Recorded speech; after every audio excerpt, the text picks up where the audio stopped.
Hi, I'm Peter Orker of Peter Orker Piano Tuition with this week's A to Z of piano composers and pianists. Well, it's letter J this week and I'm looking at the piano music of the American composer Scott Joplin. Joplin is best known for his piano rags, composed in the late 19th century and the early 20th century. He's the composer of this, probably one of the most recognisable piano introductions ever written.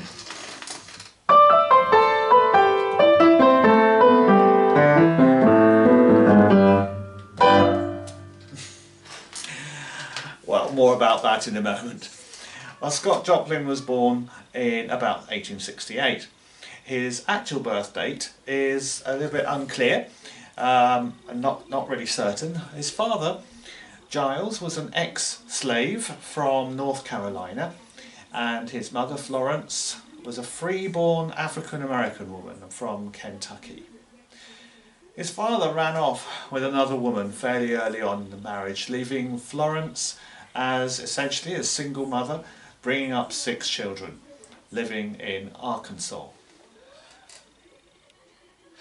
Well, despite the family troubles and struggles, Florence sang beautifully, played the banjo and passed her musical expertise down to Scott and encouraged him to take up music in a serious way. He quickly became an accomplished pianist and studied with a German-born Jewish music professor called Julius Weiss, who took the young musician under his wing. Trying to make a living as a musician was not easy for a young black man in the late 19th century. Joplin ended up playing in brothels in the red light districts of the Mid-South, and it was here that he became familiar with an early form of jazz known as ragtime.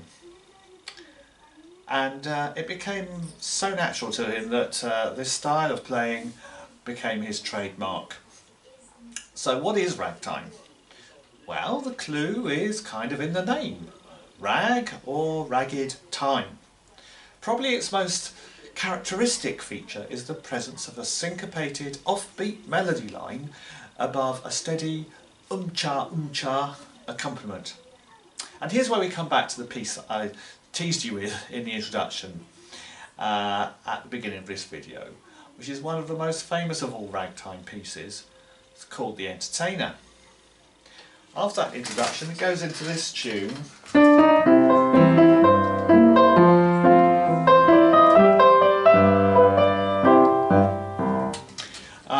So you'll hear the left hand cha, as I call it, which is against the melody line.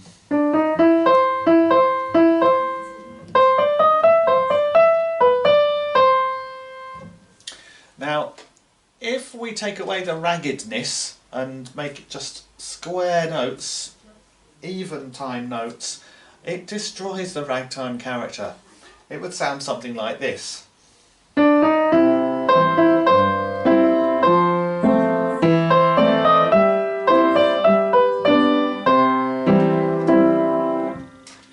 Doesn't really sound the same, does it? Now, a common misconception with ragtime is that it should be played very quickly. In fact, that's not true at all. Here's an extract from another piece that Scott Joplin composed, the Maple Leaf Rag. And often this is just played way too fast, like this.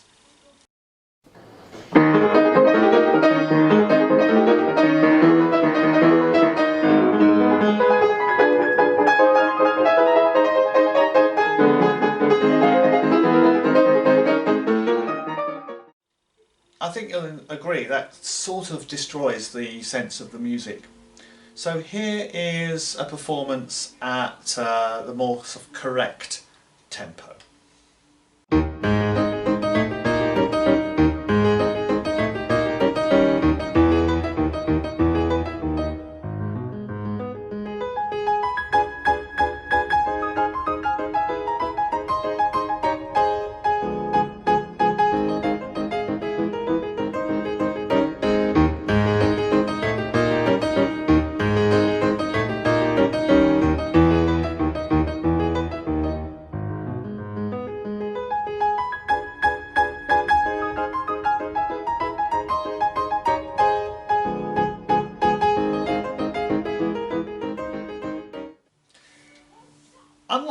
most other composers and players of ragtime, Joplin considered the genre as serious musical art on a par with the more classical styles.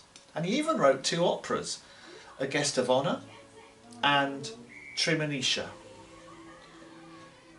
To finish off with, here's a lovely piece, Solace, which demonstrates just how expressive the ragtime style can be.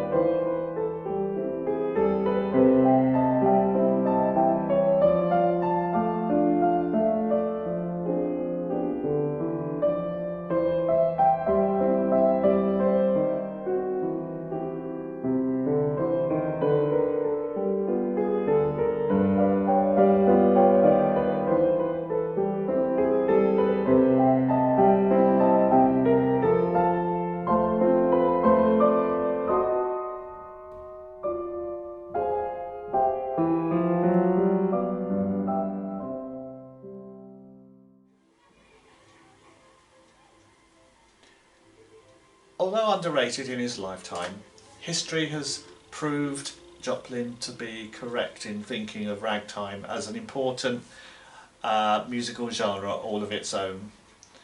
He is regarded as a significant composer in his own right. Sadly, Joplin died tragically young of dementia at the age of 48. And his music was less played until a revival in the 1970s when it was used in the soundtrack of a film called The Sting. And it became from then massively popular, and to this day in 2020 a lot of pianists enjoy playing the ragtime music of Scott Joplin.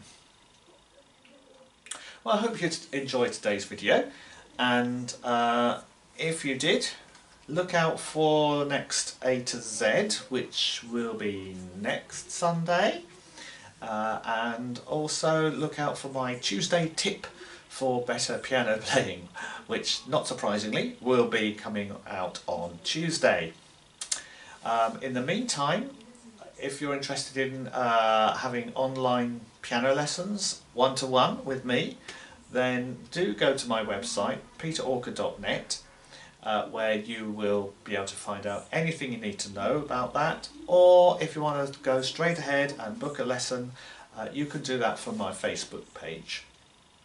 So for now, thanks for watching and goodbye.